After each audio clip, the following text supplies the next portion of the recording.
dinámica, es decir, en la medida que vayan apareciendo estas necesidades, entonces el colegio deberá ir también adaptándose. ¿Bien? Creo que por ahí va la respuesta. Y entonces llegamos a los casos de jurisprudencia. Como les venía diciendo, para redondear la idea antes de meternos en la jurisprudencia, venimos hablando de los reglamentos internos y los elementos básicos de todo reglamento interno. Uno de esos elementos básicos son los procesos de admisión y la manera en que deben conducirse estos procesos de admisión. Y ahora entonces nos metemos en jurisprudencia. Aquí vamos a revisar 3 casos de manera muy somera, no quiero latearlos con los detalles de cada uno de los casos, pero aquí hay 3 casos donde uno, el último, digamos, es de admisión a admisión, por decirlo así, es decir, de una persona que partió desde que intenta ingresar al colegio desde cero. Y los 2 anteriores son de una persona que quiere reingresar al colegio después de haberse ido, y otra una niñita que pretende pasar de kinder a pre-kinder. ¿Ven? Este último caso es este rol 138 349 del 2020. Es un colegio particular y un fallo del 2021. Consiste básicamente en que una niñita que está en pre-kinder, que está pasando a kinder, de pre-kinder a kinder, pero no tiene control de esfínter, y el colegio entonces le dice a sus padres que no puede ser promovida a kinder. ¿Bien? Porque no controla el esfínter, eso es lo que dice el colegio. El colegio se ampara en un protocolo para evitar los abusos sexuales, y ese protocolo lo que dice es que básicamente que los profesores no pueden entrar al baño con los alumnos, ¿bien? Que es muy común hoy día. ¿Bien? Todos los colegios prevén este tipo de cuestiones. Y entonces como el colegio le dice al papá o la mamá, mire, usted no puede, mis profesores no pueden entrar con su niñita al baño, porque la niñita tenía que empezar, por supuesto, con una persona al baño, es que yo no tengo la capacidad para atenderla. Bien. O sea, váyase. Eso es lo que está diciendo el colegio. Los papás de esta niñita, por supuesto, que recurrieron en base a la ley 20.609 y ganaron. Básicamente ganaron porque el tribunal dijo, bueno, aquí hay un trato discriminatorio. El colegio debe adaptar su sistema para que esta niñita pueda quedarse en el colegio. Y entonces, por supuesto que la medida del colegio fue revocada y la niñita fue promovida, o sea, pasó a kinder, digamos. Ese es el resumen del caso. Más adelante, en las láminas más adelante, Santiago, yo hago un extracto de los razonamientos del tribunal. Exacto. Sí, quizás aclarar para los presentes, hay muchas láminas acá, no se preocupen, nosotros les vamos a mandar las láminas después para que ustedes puedan ver esto. Sí. Pero la idea no es que esto sea una lectura de láminas, porque si no se nos van a latear, digamos. Entonces, pero que quédense tranquilo que les haremos llegar todas estas láminas. Exactamente, y si necesitan que les haga llegar los fallos, se los mando, esto lo tenemos ahí súper fresco, no cuesta nada hacerlo. ¿Ah? Ese es el primer caso. Entonces ahí nos damos cuenta que efectivamente una niñita o sea, el colegio impuso una traba. Y en ese caso, perdón, entonces el colegio van a tener que buscar la forma en que se acompañe, bueno, era una excusa, estoy de acuerdo, pero van a tener que buscar la forma en que se acompañe a esa niñita al baño, digamos, ya, perfecto. Sí, O sea, exactamente. al final del día, el colegio independiente, lo que uno está aprendiendo aquí es que el colegio independiente de las reglas que pone, ahí en el fondo va a tener que empezar a adecuarse a las necesidades particulares de cada uno de los alumnos, y esa falta de adecuación es responsabilidad del colegio y no es excusa para decirle a ese alumno o no puedes pasar o no puedes seguir o no puedes Exactamente, exactamente, eso es. Y en este caso era súper bueno el argumento del colegio, porque el argumento el colegio lo que está diciendo, mira, en mi protocolo de abuso sexual aparece que no puede entrar o sea, era un elemento súper objetivo, por decirlo así, pero aún así el tribunal dijo, bueno, pero ese elemento objetivo tiene un fin o provoca un efecto que es sobre derechos fundamentales del alumno, y eso es lo que pasa. Perfecto. Vamos al segundo caso. El segundo caso es de un reingreso. Antes era como una promoción interna, ahora es un reingreso. Una niñita que estaba en un colegio de Concepción, se va con sus papás a otra ciudad de Chile y vuelve y pide el reingreso. Y se le niega porque la mamá de esta niñita convivía con una persona que no era su papá. ¿Bien? Entonces, dentro del proyecto, este era un colegio católico donde se establecía como condición que los papás estuvieran casados. Bien, el colegio hace una larga argumentación sobre, en su defensa, digamos, sobre la autonomía de los cuerpos intermedios y la autonomía que tienen los colegios para fijar sus propios criterios, sus propios proyectos educativos, y todo eso es cierto. Pero lo que dice al final el tribunal aplica ante este choque de derechos, digamos, el choque del alumno y el choque del colegio para sostener un colegio, valga la redundancia, con su propio proyecto educativo. Lo que hace es aplicar un criterio de proporcionalidad y decir, mire, aquí la mayor carga o sea, el mayor perjuicio se lo está llevando, esto lo estoy simplificando, digamos, el mayor perjuicio se lo está llevando el alumno, ¿bien? Y por lo tanto, aplicando un criterio de proporcionalidad, yo lo que tengo que hacer es velar por ese alumno que de no ir al colegio el que se está llevando la mayor carga. Lo que hace entonces el tribunal es decirle al colegio, bueno, acéptela, ¿bien? A pesar de que, sin importar, digamos, a pesar de que los papás o la mamá, digamos, conviva y no esté casada con su pareja.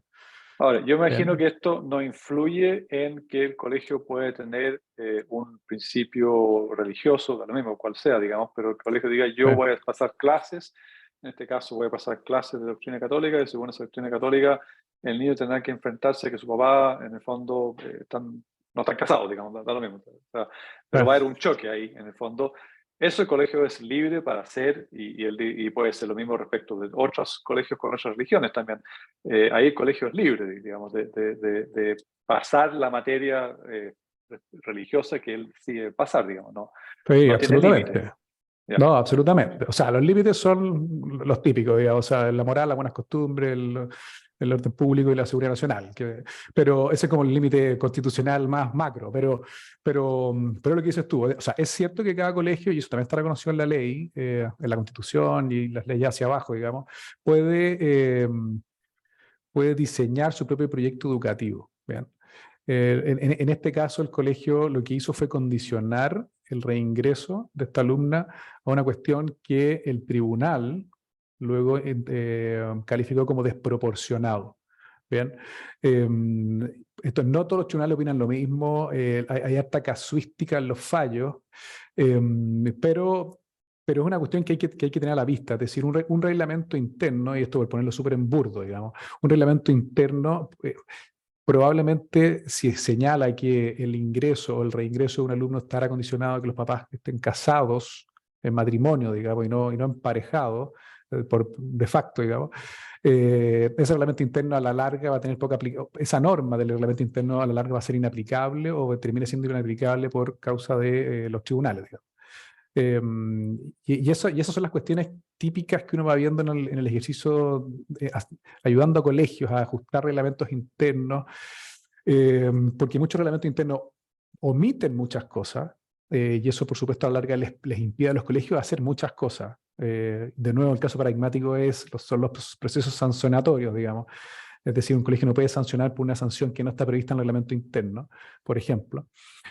O porque dicen cosas que no se ajustan con los principios que vimos arriba, de los principios estos cualitativos que vimos arriba. ¿Ah? Entendiendo también que aquí hay una serie de grises que terminan resolviéndose en tribunales, digamos.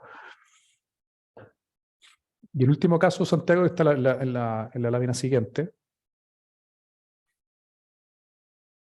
Es el caso de una admisión, de proceso de admisión completo, es decir, de una persona que viene, que no es alumna, que no fue alumna y que quiere entrar al colegio. Este es un niño que tiene una dislalia, es decir, que en vez de decir, no sé, gato o perro, dice pello o perro, no sé. Todos los que tenemos niños chicos lo entendemos bien, pero él era un niño que entendía todo, que era sano, un niño sano, pero que hablaba mal. El colegio, este es un colegio Temuco, un colegio privado de Temuco, muy renombrado además en Temuco, lo que le dice a los papás de este niño, mire, este niño no califica. Y el caso es bien interesante, Santiago, porque en este caso el colegio aplicó la misma prueba a este niño que le aplicó a todos, o sea, no hubo discriminación ahí. Tampoco hubo un tratamiento distinto a este niño, se le aplicó y se fue súper respetuoso con el niño, pero lo que pasó al final, y aquí te diría que donde estuvo el defecto del colegio, es que uno publicó, en el proceso de admisión, publicó cupos publicó menos cupos de los que realmente estaba ofreciendo. Ya hablé de los artículos 12 y 13 de la Ley General de Educación, digamos que son los que regulan así súper macro los procesos de admisión. Y una de las cosas que dicen uno de esos dos artículos es que los colegios en los procesos de admisión deberán publicar los cupos que pretenden llenar, digamos.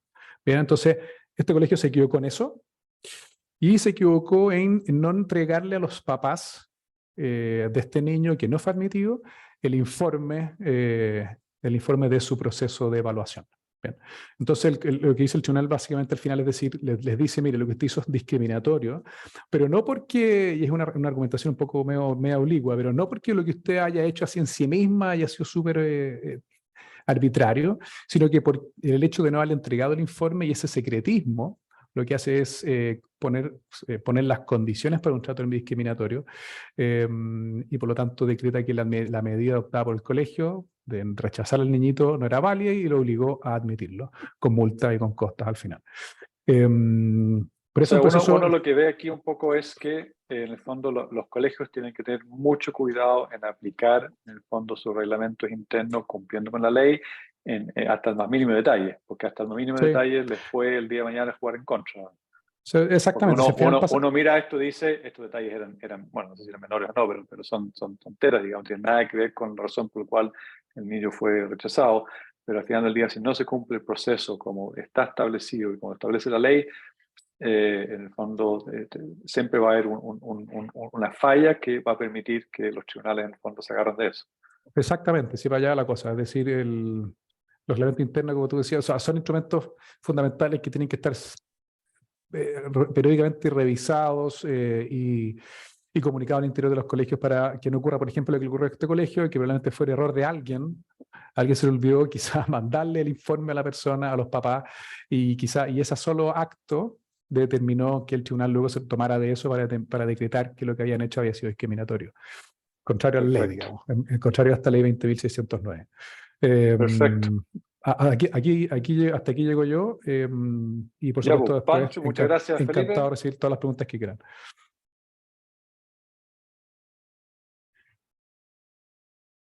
Francisco. Bien, continuamos. Buenas tardes a todos. Lo que nosotros vamos a tratar en esta oportunidad es un aspecto bien relevante de la aplicación del estatuto administrativo con respecto a los colegios particulares privados, ¿cierto? Particulares pagados. Ocurre que, y esto es lo divertido, que cuando en una norma existen excepciones y contraexcepciones, uno puede analizar esto de montones de maneras. La ley, desde luego, señala que tratándose de dos particulares, la relación contractual entre un profesor y un establecimiento particular pagado está regido por el Código del Trabajo en su esencia y en su mayoría. No obstante, hay ciertas normas del Estatuto Administrativo que se le aplican a estos profesores y luego establece contraexcepciones de normas que, pese a que originalmente se les podrían ser aplicadas, luego establece unas contraexcepciones. Cuando uno se va a el centro de consulta de la Dirección de Trabajo, esto está acá, nosotros somos la Cámara de Sangre, somos los pioneros, los paladines del tema del derecho de autor y de propiedad intelectual. Esto es, uno va al centro de consulta de la Dirección de Trabajo y ve cómo ha ido resolviendo cada una de estas materias y estos problemas que se producen con respecto a las excepciones y contraexcepciones en cuanto a la normativa que se aplica a los docentes de un colegio particular pagado, y eso analizado a la luz específica de nuestro quehacer en el área estrictamente privada, hay ciertas cosas que llaman la atención y en las cuales, desde luego, en muchas de esas materias no concordamos con el criterio de la Dirección de Trabajo, que es excesivamente protector de los trabajadores. Bueno, eso luego le corresponde, pero aquí encontramos que han habido ciertas exageraciones. Desde luego, como dice la lámina primera, ¿cierto? Está establecido cuáles son los requisitos que deben considerarse para que un establecimiento esté considerado aplicable al estatuto administrativo y se definen las funciones docentes, docentes directivas, docentes pedagógicas. No me voy a detener mucho en eso, porque ya hemos avanzado harto en el tiempo, pero está puesto ahí. Si tienen algunas dudas, quedamos a su disposición. Vamos a avanzar más o menos rápido para irnos a aquellas cosas en que estimamos que efectivamente existe algún tipo de controversia. La ley señala, ¿cierto?, algunas que los contratos de trabajo deben contener las señaladas en el Código del Trabajo, en el artículo 10, pero luego establece algunas estipulaciones mínimas adicionales. Y ahí, ¿cierto?, se señala justamente lo que tiene que ver con cuanto a la distribución y la duración de la jornada de trabajo, distinguiendo entre horas pedagógicas en aula y horas pedagógicas en actividades anexas. No las define, no las establece, no establece ningún tipo de normativa duración mínima, sino que establece simplemente que se debe señalar qué es lo que debe contener esa normativa. Y esto ha movido para muchos conflictos porque pasa lo mismo que con los doctores, entre paréntesis. Los doctores que trabajan en establecimientos públicos y establecimientos privados creen que deben estar regidos por el cuarto turno modificado y todas más cosas que no existen en la privada, y aquí ocurre exactamente lo mismo. Con respecto a la duración del año laboral docente, ocurre lo mismo, ¿cierto? Esas normas no se aplican a los docentes de los establecimientos particulares pagados y por lo tanto es plenamente aplicable el que uno haga un contrato a plazo fijo, necesariamente a plazo fijo, ¿cierto? Y en este caso rige la norma general del Código del Trabajo en que, tratándose de profesionales, ese plazo fijo puede tener una duración hasta de 2 años. Nos aplica la norma mínima en regular para todos los trabajadores, que el plazo de la duración de un plazo fijo es hasta 1 año, sino que en este caso puede ser hasta 2 años, porque se trata de profesionales. Pero luego sí se aplica, ¿cierto?, todo lo que tiene que ver con respecto a la prórroga o la vigencia de los meses de enero y febrero, como vamos a ver más adelante. Lo mismo dice la norma con respecto a que no se aplica la normativa referida a los contratos de reemplazo. Y aquí hay una paradoja. No se aplica la normativa que el estatuto docente señala con respecto a los contratos de reemplazo. Pero cuando dice que se le puede aplicar toda la normativa, ¿cierto?, regular del Código del Trabajo, el Código del Trabajo establece los contratos por obra o faena.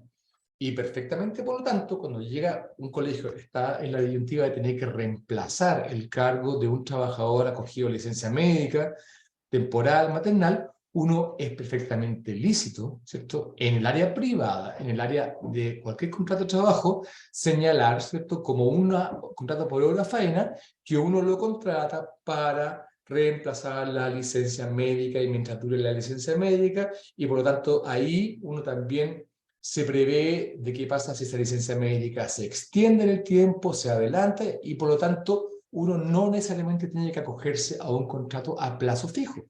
Porque, nuevamente, aplicando las normas sobre el Código del Trabajo, a la segunda renovación de un contrato de plazo fijo, ese contrato pasa a ser indefinido. Entonces, si usted contrata a plazo fijo para hacer un reemplazo, no las normas generales de los contratos de reemplazo de estatuto administrativo, insisto, sino que las normas comunes de contrato de reemplazo, para hacer un reemplazo y lo hace a plazo fijo y después lo tiene que prorrogar, puede tener la contingencia de que ese contrato devengue en uno de plazo indefinido, derive en uno de plazo indefinido. Pero, perdón, Francisco, lo que entiendo entonces es que cuando yo quiero contratar un reemplazo, tengo que decir específicamente, te contrato para reemplazar a Santiago Ortúzar, profesor, en el fondo, hasta que dure la licencia de Santiago Ortúzar. Y con Lo eso, cual no significa, aunque Santiago Ortúzar sigue de licencia, va renovando su licencia y yo sigo en este tipo de contrato, claro, sin que se convierta en permanente, en el fondo, eso es lo que estamos buscando. y sin que se convierta en el contrato de reemplazo con las normas especiales que están reguladas en el estatuto administrativo, aplicable a los colegios municipalizados, a los colegios particulares subvencionados, etcétera, que haya una normativa especial sobre contratos de reemplazo que no se aplica a los establecimientos particulares pagados. Pero sí se puede aplicar como un contrato por obra o faena. Yo lo que haría, siempre le aconsejaría nunca utilizar la palabra reemplazo para que no crean que ustedes están indebidamente autorizando este contrato de reemplazo, sino que simplemente utilizar la palabra, ¿cierto?, un contrato por obra o faena, y la obra o faena es sustituir, reemplazar, hacer las veces de este profesor que está con algún tipo, supongamos se va de viaje extranjero por una capacitación, perfectamente ustedes pueden decir que ese contrato por obra o faena se hace mientras dura esa capacitación, esa ausencia temporal de ese trabajador. Pasemos a la siguiente, para no durar mucho, ¿cierto? Este también es una cosa súper especial que tiene el estatuto administrativo. Nuevamente la ley señala, ¿cierto?, que en cuanto a las causales de término de los contratos de trabajo se aplican exactamente las mismas señaladas en el Código del Trabajo. vencimiento del plazo, término de la faena, mutuo acuerdo de las partes, muerte, etc. Pero llegamos a una muy especial que es necesidades de la empresa. Lo que ha señalado el estatuto docente con respecto a esto, me disculpo, es que establece ciertas formalidades adicionales. Se aplica exactamente igual, es decir, un establecimiento educacional pagado para invocar la causal necesidades de la empresa debe probar igual la existencia de esta causal, como lo ha señalado el Consejo en este último tiempo. Cada vez más exigente, tiene que haber condiciones ajenas a la voluntad del empleador, que afecte a todo el establecimiento, que no depende de un hecho sustantivo del trabajador y que hace necesaria la separación del trabajador. Pero así todo, cuando lo aplica, ¿cierto?, debe hacer dos cosas adicionales. La ley señala que además de las indemnizaciones comunes del contrato de trabajo, esto es la indemnización por año de servicio, que tenga devengado por el tiempo que lleva trabajando, tendrá además una indemnización adicional equivalente al tiempo que resta para terminar el año lectivo, para terminar ese año escolar que está en régimen. Y esa es la razón por la cual uno ve que muchas veces los profesores nunca se les pone término en julio o agosto, porque igual, ¿cierto?, tienen que pagarle como indemnización adicional todos esos meses que resten hasta el término de ese contrato vigente, el año del contrato vigente. Y además la ley establece que sin perjuicio del aviso normal que se debe dar a cualquier trabajador con 30 días de anticipación a la fecha en que se desee poner el término, en este caso específico, los establecimientos educacionales pueden eludir el pago de esta indemnización adicional en el evento que den ese preaviso con 60 días de anticipación y la fecha de término sea la del último mes anterior al inicio del próximo año lectivo, del próximo año educacional. En ese caso, no corresponde el pago de esta indemnización adicional. Y de inmediato, cuando uno ve esto, dice, ¿qué es lo que pasa cuando estamos en el plazo de 60 días en que se tiene que dar este aviso? E inmediatamente todos mis amigos que trabajan en el colegio me comentaban, ¿cierto?, que se llenan de licencias médicas, ¿cierto?, para evitar hacer esta notificación. Por lo tanto, ha habido una jurisprudencia muy especial de la Dirección de Trabajo y del Tribunal de Justicia, señalando que efectivamente la ley nuestra del Código de Trabajo, que como insisto es lo que se le aplica a los profesionales de la educación de los establecimientos particulares pagados, establece que no se puede poner término a un contrato de trabajo por la causal necesidad de la empresa mientras el trabajador esté haciendo uso de licencia médica o de reposo en caso de accidente de trabajo o enfermedad profesional. Y han sacado un dictamen bastante especial en que dice que efectivamente, pese a que uno haga la notificación, si después ese profesional, ese profesor entra en uso de licencia médica, se suspende ese plazo, por lo tanto empieza a correr el plazo de 60 días, pero que eso no obsta a que finalmente se ponga término al contrato de trabajo una vez terminada la licencia. El problema se produce, ¿cierto?, es cuando está con licencia médica exactamente en el periodo de 60 días en que se debe notificar la decisión del colegio de poner término al contrato de trabajo el último día del mes anterior al inicio del próximo periodo educacional. Y ahí discrepamos realmente de lo que dice la Dirección de Trabajo, porque lo que dice la ley, el inciso final del 161, es que no se puede poner término mientras un trabajador está con licencia médica. Pero el aviso no es el término, es la decisión de poner término y por lo tanto ese aviso que uno puede enviar cuando un trabajador está con licencia médica es plenamente válido a nuestro juicio. Aquí claramente la jurisprudencia, incluso en materia no de profesores, ha sido muy contradictoria. Ha dicho que uno no puede enviar comunicaciones a ningún trabajador mientras está con licencia médica y tampoco le puede enviar una comunicación de aviso de término que se va a hacer efectivo en 60 días más. Pero como sea, es una situación que hay que resolverla caso a caso. Nosotros creemos que la jurisprudencia mayoritaria, a diferencia de lo que dice la Dirección de Trabajo, es que es perfectamente válido que uno notifique sencillamente la decisión de poner término en 60 días más, con lo cual el establecimiento educacional se elude o no es aplicable el pago de esta indemnización adicional de que significaría, por ejemplo, tener que pagar todos los meses hasta el término del próximo año. Porque la ley además señala que si no se da este aviso, el desahucio no cumple efecto alguno y el contrato de trabajo continúa vigente. Y uno entiende muchas cosas acá. ¿Qué pasa con los profesores que finalmente, incluso cuando son algunos no tan bien evaluados, los colegios se ven impedidos de poner término a su contrato a mitad de año porque significa que tienen que pagarle esta indemnización adicional? Otra de las materias muy particulares que ocurre en esta dualidad de aplicación de estatuto docente o contrato de trabajo es justamente la prórroga que se produce por los meses de enero y febrero, pese a que uno efectivamente le ponga término y el contrato el trabajador, perdón, el profesor haya sido contratado solamente hasta diciembre. Por aplicación de esta normativa, específicamente se les aplica esta prórroga del contrato de trabajo por los meses de enero y febrero. Pero así todo, también uno dice, ya, si el contrato está prorrogado por los meses de enero y febrero, es posible, como vamos viendo ahí en la presentación, que el establecimiento educacional pida trabajo durante los meses de enero y febrero. La ley señala que durante estos meses de enero y febrero, ¿cierto?, para los establecimientos municipales, particulares subvencionados, efectivamente se pueden hacer actividades de capacitación y otro tipo. Y esa normativa está excluida de aplicación para los colegios particulares pagados. Por lo tanto, los establecimientos particulares pagados no pueden, en definitiva, hacer que los profesores concurran durante ese periodo a hacer este tipo de actividades. Pero nuevamente, la ley dice que el contrato está vigente. Y lo único que dice es que se entiende suspendido mientras están suspendidas las actividades académicas. Se puede decir que por el hecho de que no estén los alumnos en clase, las actividades del colegio están suspendidas.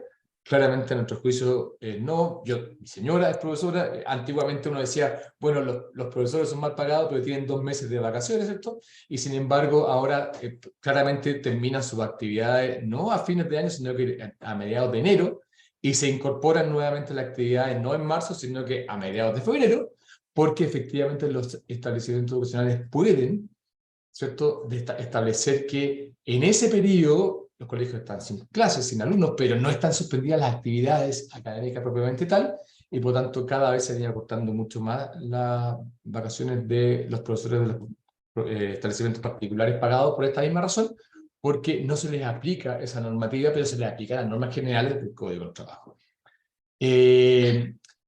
Una cosa curiosa. Oye, Francisco, perdón, ¿sí? yo quería preguntarte una pregunta porque antes hablaste de un poco de la razón de despido y en el fondo el aviso y todo eso. ¿Cómo se relaciona el tema del despido con el reglamento interno? O sea, al final del día yo puedo poner exigencias a los profesores dentro del reglamento interno y crear, como se hace con las empresas, en el fondo, incumplimientos que sean incumplimientos graves para el colegio. Sin duda. Y en el fondo, que eso sea un motivo el día de mañana, si que se hace el proceso correcto, en el fondo, para el despido del profesor. Sin duda, Esa lógica... la única causal que está regulada de manera distinta en cuanto a sus formalidades y efectos es necesidad de la empresa. Todas las otras causales de término, entiéndase incumplimiento grave, renuncia y todas las otras, se rigen por las normas generales. Ahora, rigiéndose por las normas generales, se aplica lo mismo. Quiere decir que por mucho que un reglamento interno establezca, ¿cierto?, las partes declaran que será considerado incumplimiento grave de las obligaciones que impone el contrato, el hecho de que el profesor haga o no haga tal cosa, finalmente quien califica la gravedad, ¿cierto?, de esa situación es el tribunal, en última instancia. Uno puede establecer en el contrato de trabajo, en el reglamento interno, en las políticas, etcétera, que tal cosa será considerada incumplimiento grave para los efectos del número 7 del artículo 160 del Código de Trabajo, y eso no tiene ninguna importancia. Quien califica la gravedad es el tribunal. Y por lo tanto, en ese caso nosotros siempre hacemos la misma sugerencia que hacemos a todos nuestros clientes que no son establecimientos educacionales, que es aplicar la prerrogativa disciplinaria, amonestar y luego darle gravedad al incumplimiento en la medida que se produzca una conducta contumaz de incumplimiento, es decir, pese a haber sido amonestado, ese trabajador incurre nuevamente en las mismas u otras infracciones, y ahí se constituye la gravedad derivado de esta reincidencia contumaz en el incumplimiento. Pero no se puede aplicar la pena más grande, que es como no se puede aplicar la pena de muerte a la primera falta, aquí no se puede aplicar tampoco un término sin indemnización a la primera falta, pese a que el reglamento interno uno le asigna todo a la gravedad, uno siempre lo hace así, todos los abogados lo hacemos así, todos ponemos así, pero tenemos que estar clarísimos de que no depende de la reacción ni del contrato ni del reglamento el considerar o no considerar determinada infracción como un incumplimiento grave. Aquí estamos hablando de reglamento interno de higiene y seguridad, pregunta Sandro. Sí, claro, sí, estamos exactamente. hablando de Sí, eso. No, porque, De eso.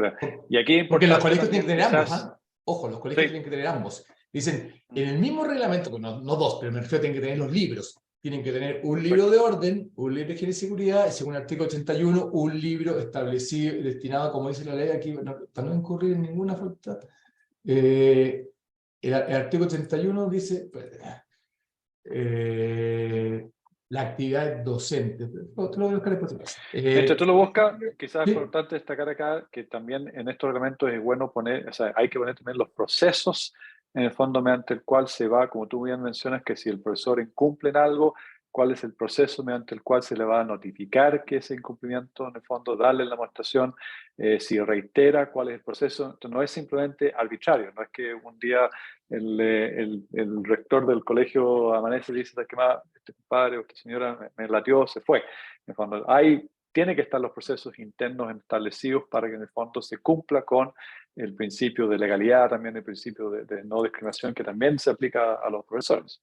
Y se aplica también normas sobre tutela de garantías constitucionales, es decir, nosotros hemos tenido varios juicios en que los profesores igualmente establecen de que hay algún tipo de afectación a su garantía constitucional porque el colegio no tomó todas las medidas para protegerlos frente a agresiones de los alumnos. Es un juicio bastante interesante que tenemos y que se ve que estamos en plena prueba para demostrar lo contrario, pero a ese nivel llega. O sea, se aplican exactamente las mismas normas que tiene el Código del Trabajo sobre tutela, garantía, derechos y prerrogativas de los profesores. Les quería comentar una situación bastante especial también que se produce con respecto a las vacaciones. Nuevamente, viendo dónde ha existido la mayor cantidad de consultas y de conflictos con la Dirección del Trabajo y los tribunales de justicia. Con respecto al feriado proporcional. Recordamos, ¿cierto?, que cualquier trabajador cuyo contrato termina antes de cumplir un año, igual tiene derecho a que se le compense, ¿cierto?, la parte proporcional de vacaciones que habría tenido derecho. 12 meses son a 15 días, y ahí se hace la parte proporcional, ¿cierto? Hay otra norma en que dice que el tiempo en que no esté funcionando un establecimiento educacional por fiestas patrias, vacaciones de invierno, no se entienden como uso de vacaciones, ¿cierto? Los descansos son para los niños y por tanto un colegio eventualmente podría tener a todos los profesores trabajando en vacaciones de invierno y esa semana 18, salvo los días festivos normales, ¿cierto? 18, 19, los feriados irrenunciables.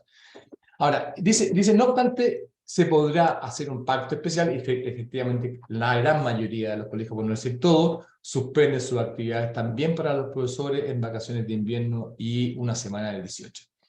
Pero, sin embargo, cuando llega el momento de compensar el feriado proporcional, sí se dice que se puede imputar ese periodo de descanso que no es imputable a vacaciones, solamente es imputable para la no compensación del feriado proporcional.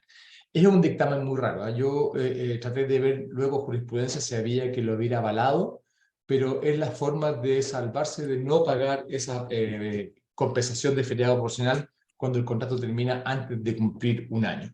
Lo claro es que los profesores, así como hablamos de feriado colectivo en cualquier empresa, hacen uso de su feriado en enero-febrero, siempre y cuando por lo menos tenga 15 días, ¿cierto? No puede tener por ningún motivo menos del periodo mínimo que la ley establece para cualquier trabajador regido por el Código del Trabajo, 15 días laborables, entendidos de lunes a viernes, ¿cierto? Aunque los colegios podrían funcionar los días sábados, y se suman los domingos festivos, los normales. Uno siempre habla, por ejemplo, de 21 días, y por tanto, en ese periodo de enero y febrero tiene que garantizarse esas actividades.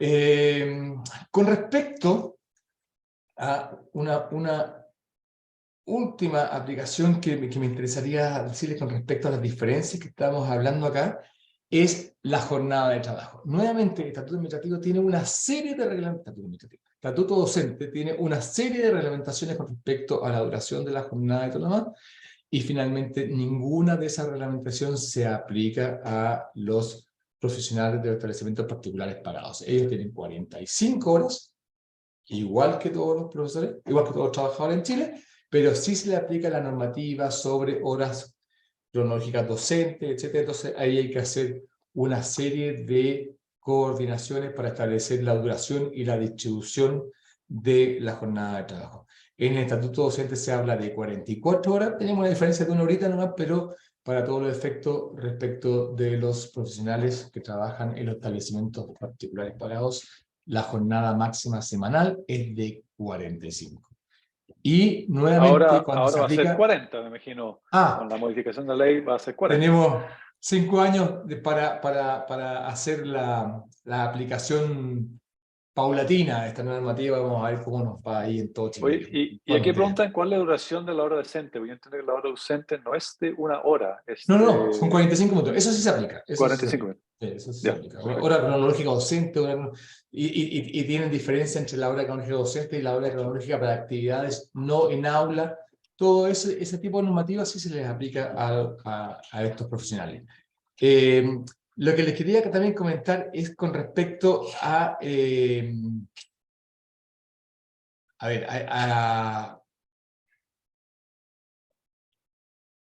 máximo de distribución, ¿cierto? En el colegio es máximo, cuando uno tiene el máximo de la jornada 45, no puede ser distribuida en más de 6 ni en menos de 5. Pero a los profesionales docentes de los establecimientos particulares pagados también se les aplica la norma sobre jornada parcial. Y aquí hay que tener claro una situación que incluso se olvida por todo el mundo, que es solo es jornada parcial la que es igual o inferior a los 2/3 de la jornada máxima ordinaria, es decir, 30 horas. Si usted tiene a un docente contratado con 31 o 35, tiene que aplicarle las normas sobre jornada ordinaria máxima, como si estuviese contratado por 45 horas. Solo cuando usted tiene a un profesional contratado por 30 horas o menos, puede aplicar la normativa sobre jornada parcial. Y la normativa sobre jornada parcial tiene alguna incidencia con respecto a gratificaciones, a uso de horario de colación, etc., pero tiene principalmente utilidad con respecto a la distribución. Uno ya no queda supeditado a esta provisión de distribuir esa jornada en no más de 6 ni menos de 5. Y por lo tanto, además, los profesionales, estos están regidos por la normativa que establece que la hora máxima diaria es de 10 horas. Yo dificulto que un profesor pueda trabajar 10 horas diarias, pero en definitiva es perfectamente aplicable y por lo tanto uno podría contratar a un profesor por 20 horas semanales y decirle trabaja 2 días, 10 horas cada día. Así para llevarlo a que uno se olvida de que toda la otra normativa de los estatutos docentes no se aplica, sino que están regidos por las normas del Código de Trabajo, tanto en la jornada máxima como en la jornada parcial. Finalmente, Perfecto, también señalar... tengo que ir terminando, así que Sí, porque estamos a la hora, pero dale la última cosa, Francisco. Con respecto a remuneración, para terminar, no están regidos por ninguna norma, salvo por la que establece un nombre bastante particular, que se llama, ¿cierto?, el ingreso mínimo como el ingreso mínimo nacional, que se calcula según las normas que va variando todos los años. Entiendo que ese es el mínimo, digamos, dificulto que algún colegio esté pagando ese tipo de mínimo, pero en todo caso es como el ingreso mínimo de 410.000 pesos, digamos. Ningún trabajador puede trabajar menos de, en este minuto, ¿cierto? Para los de prueba básica y especial, 17.577 el valor hora, y en el caso de los de educación media, humanística, científica y técnica profesional, 18.495, que esa rige por el año 22 y 23. Eso sería, está en nuestra lámina ahí, le damos cuidado a gusto a hacer cualquier tipo de consulta, pero lo que hemos tratado de ver es específicamente las particularidades que se producen con respecto a los profesores al estar regido por este doble regno y lleno de excepciones y contraexcepciones pero la normativa principal aplicable es el Código del Trabajo, curiosamente. Muchas gracias, Francisco. Muchas gracias, Felipe. Para ser puntuales en la hora, ya estamos un poquito pasado, perdón, a la hora, así que, pero les agradezco mucho. Como le dijimos, le haremos llegar en el fondo de parte de Alessandri, le haremos llegar en las láminas completas. Si necesitan también los fallos que mencionó Felipe, encantados desde Alessandri hacemos llegar. Esperamos que esto les haya servido, una repasada un poco rápida, digamos, pero creo que fue intensa en cuanto a ver varios temas. Así que agradecemos mucho su participación y estaremos atentos a nuevos webinars de Alessandri sobre educación y sobre otros temas que sean de su interés. Muchísimas gracias. Gracias, Santiago, gracias, quizá, Felipe. Sí, por favor. No, quizá veremos en nuestra página, Alessandria, hay harto material que en tema de educación hemos escrito en newsletters, hemos abordado varios temas, hay columnas, etcétera. Pueden revisarlas y bueno, y quedamos a disposición de todos ustedes. Toda la razón. Muchísimas gracias. Y Muchas gracias. Buenas tardes a todos. Te vamos a contestar directamente algunas consultas que estamos viendo en el chat acá, así que ahí te la mandamos directamente. Perfecto. Buenísimo. Muchísimas gracias. Gracias a todos. Buenas tardes.